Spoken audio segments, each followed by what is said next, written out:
नमस्कार दोस्तों, इन्फोटॉक्स के बहुत ही फ्रेश एपिसोड में आपका स्वागत है। तो चलिए शुरू करते हैं। आज की दोस्तों सबसे पहली अपडेट निकल कर आ रही है गुरुग्राम बेस्ड इनएस one of the biggest renewable energy company ReNew Power की तरफ से, जहां पर उन्होंने उनके सोलर पावर प्रोजेक्ट्स की बेटर मेंटेनेंस एंड सेफ्टी के लिए Israel based solar panels cleaning system providing company Airtel solar के साथ एक कोलैबोरेटिव एग्रीमेंट साइन कर लिया है। बेसिकली दोस्तों, अगर आपको याद होगा तो मैंने कुछ समय पहले आपको बताया था कि राजस्थान गवर्नमेंट ने उनकी स्टेट में रिन्यूएबल एनर्जी सेक्टर से रिलेटेड लार्ज इन्वेस्टमेंट्स को अट्रैक्ट करने एंड स्टेट की वैकेंट लैंड में रिन्यूएबल एनर्जी प्रोजेक्ट्स को डेवलप करने के लिए न्यू सोलर पॉलिसी अनाउंस की थी, जिसके अकॉर्डिंग राजस्थान स्टेट में रिन्यूएबल एनर्जी प्रोजेक्ट्स में इन्वेस्टमेंट करने वाली कंपनीज को अच्छे खासे इंसेंटिव्स प्रोवाइड करवाए जाने वाले थे। एंड इसी को देखते हुए हमारे देश की बहुत सारी रिन्यूएबल एनर्जी कंपनीज ने राजस्थान स्टेट में रिन्यूएबल एनर्जी प्रोजेक्ट्स के ऊपर 1,50,000 करोड़ रुपए तक की इन्वेस्टमेंट करने की बात कही थी, जिसमें गुरुग्राम बेस्ड इस रीन्यू पावर कंपनी का नाम भी शामिल था। एंड नाउ इसी के अकॉर्डिंग ये कंपनी राजस्थान स्टेट में 3 बड़े सोलर पावर प्लांट सेटअप करने वाली है, जिसके चलते इन तीनों सोलर पावर प्लांट्स को रोबोटिक्स क्लीनिंग सिस्टम प्रोवाइड करवाने के लिए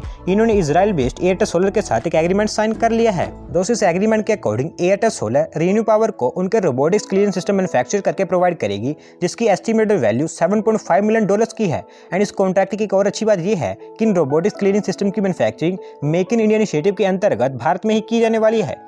अगली दोस्तों अपडेट निकल कर आ रही है हमारी defence research and development organisation DRDO की तरफ से, जहां पर उन्होंने डिसाइड किया है कि वो देश में कोविड के कारण बढ़ रही ऑक्सीजन डिमांड को कैटर करने के लिए देश के अलग अलग एरियाज के अलग अलग हॉस्पिटल्स में टोटल 500 न्यू ऑक्सीजन प्लांट्स को सेटअप करने वाले हैं। इसके लिए अभी 1-2 दिन पहले मैंने आपको बताया कि DRDO ने हमारे सोल्जर्स जो हाई एल्टीट्यूड एरियाज में तैनात है उनके लिए एंड आल्सो कोविड-19 पेशेंट्स के लिए ऑक्सीजन शॉर्टेज को कंप्लीट करने के लिए मेडिकल ऑक्सीजन प्लांट टेक्नोलॉजी को डेवलप किया था, जिसे DRDO की Bangalore based laboratory defence bio engineering and medical laboratory ने डेवलप किया था। एंड दोस्तों, ये टेक्नोलॉजी एक बेहद एडवांस ऑक्सीजन जनरेशन टेक्नोलॉजी है जो directly on board fighter jets में ऑक्सीजन जनरेट कर सकती है and also directly atmospheric air से भी ऑक्सीजन जनरेट कर सकती है, जिस कारण पीएम केयर फंड्स के अंतर्गत DRDO ने इन 500 न्यू ऑक्सीजन प्लांट्स को सेटअप करने वाली है। दोस्तों, इनिशियली DRDO ने 380 ऑक्सीजन प्लांट्स को सेटअप करने के लिए काम स्टार्ट कर दिया है, जिसमें 380 में से 322 ऑक्सीजन प्लांट्स टाटा ग्रुप की subsidiary company Tata advance system setup करेगी। वहीं 48 oxygen plants Coimbatore based Trident pneumatics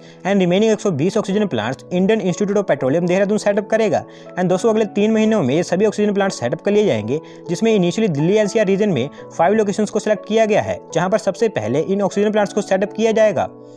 बढ़ते हैं दोस्तों अगली अपडेट की तरफ, जो निकल कर आ रही है हमारी इंडियन ऑर्गेनिक फूड एक्सपोर्ट्स को लेकर, जहां पर ministry of commerce and industry ने बताया है कि लास्ट फाइनेंशियल ईयर 2020-21 में कोविड पैंडेमिक के बावजूद Indian organic food exports both value wise and quantity wise record grow होते हुए देखने को मिले हैं। बेसिकली ऑर्गेनिक फूड्स वो फूड्स होते हैं जिन्हें ऑर्गेनिक फार्मिंग के सभी स्टैंडर्ड्स को फॉलो करके प्रोड्यूस किया जाता है। एंड आल्सो इंडिया में सिर्फ उन ऑर्गेनिक फूड को ही एक्सपोर्ट किया जाता है जो गवर्नमेंट ऑफ इंडिया के national programme for organic production के under processed, packed and labelled होते हैं। एंड इसी के अकॉर्डिंग लास्ट फाइनेंशियल ईयर 2020-21 में Indian organic food exports value wise $1,040 million के रिकॉर्ड किए गए हैं। एंड वहीं ये organic food exports value wise 8,88,189 metric tonne record किए गए हैं, जो प्रीवियस पीरियड यानी कि फाइनेंशियल ईयर 2019-20 के कंपैरिजन में वैल्यू वाइज 51% ग्रो हुए हैं एंड वहीं क्वांटिटी वाइज 39% ग्रो हुए हैं, क्योंकि फाइनेंशियल ईयर 2019-20 में ये exports value wise 6,38,998 metric tonne record किए गए थे। दोस्तों, लास्ट फाइनेंशियल ईयर में ऑर्गेनिक फूड एक्सपोर्ट्स में ऑयल के एक मेजर कमोडिटी था जिसमें सबसे ज़्यादा क्वांटिटी वाइज एक्सपोर्ट किया गया था।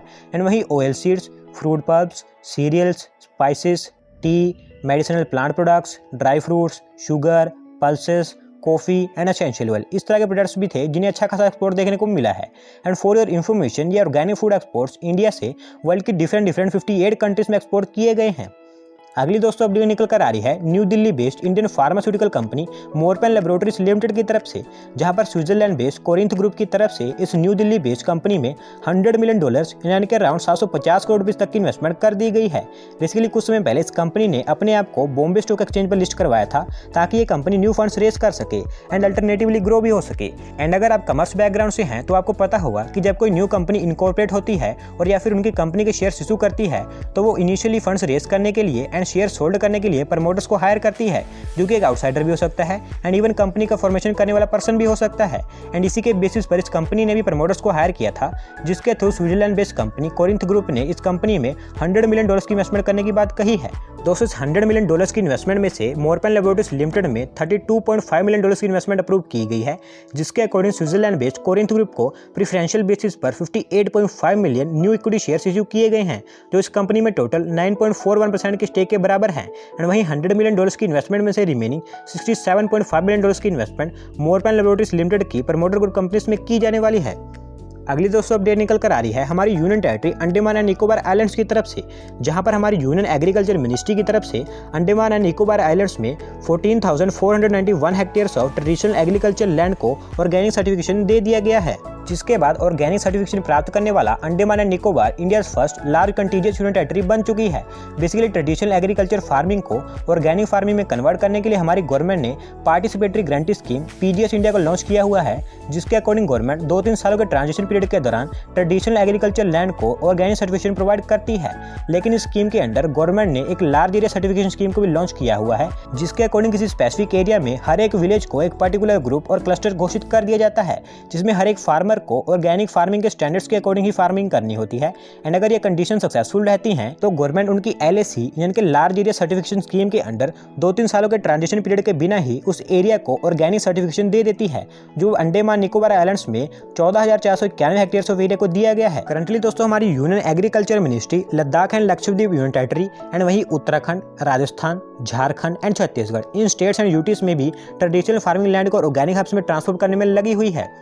बढ़ते दोस्तों अगले अपडेट की तरफ, जो निकल कर आ रही है इंडिया एडटेक इंडस्ट्री को लेकर, जहां पर Indian transaction advisory firm RBSA advisors की रिपोर्ट सामने निकल कर आई है, जिसके according Indian edtech industry next 10 years के दौरान बहुत ही रैपिडली ग्रो होने वाली है। एंड ये एडटेक इंडस्ट्री नेक्स्ट 10 ईयर्स के दौरान करंट वैल्यूएशन और मार्केट साइज से इंक्रीज होकर $30 बिलियन तक पहुंच जाएगी। बेसिकली दोस्तों इंडियन एडटेक इंडस्ट्री को आप सिंपल वर्ड्स में कह सकते हैं कि ऑनलाइन लर्निंग और ऑनलाइन एजुकेशन। एंड पिछले साल जब कोरोना लॉकडाउन हुआ था तो उस समय इंडिया में एडटेक इंडस्ट्री रैपिडली ग्रो होती देखने को मिली थी, क्योंकि उस समय एक तो स्कूल्स और कॉलेजेस भी बंद थे एंड आल्सो उस समय ही बहुत सारे एडटेक स्टार्टअप पर अच्छा खासा ट्रैफिक देखने को मिल रहा था। एंड क्योंकि अभी भी कोरोना पैंडेमिक चल रहा है तो ऐसे में अब इंडियन एडटेक स्टार्टअप्स उनका अच्छा खासा बेस सेटअप कर लिया है, जो स्टूडेंट्स को cheaper and also effective and qualitative learning solution भी प्रोवाइड कर रहे हैं। एंड इसका अनुमान आप ऐसे लगा सकते हैं कि Indian edtech startups Byju's currently $15 billion से ऊपर की वैल्यूएशन पर पहुंच गया है। एंड नाउ ये एडटेक स्टार्टअप इंडिया में मोस्ट वैल्यूएबल स्टार्टअप बनने वाला है। Basically current Indian edtech industry का मार्केट साइज 700 से 800 मिलियन डॉलर्स तक का है। एंड लास्ट 5 ईयर्स के दौरान इस इंडस्ट्री में टोटल $4 बिलियन तक की प्राइवेट इक्विटी इन्वेस्टमेंट देखने को मिली है। एंड वही करंटली इंडिया में बायजूस, अपग्रेड, टीचमिंट, लीड स्कूल इस तरह के और भी startups every time new fundings raise कर रहे हैं, जिस कारण RBSA एडवाइजर्स के अकॉर्डिंग ये एडटेक इंडस्ट्री नेक्स्ट 10 ईयर्स के दौरान 700 से 800 मिलियन डॉलर से इंक्रीज होकर $30 बिलियन तक पहुंच जाएगी।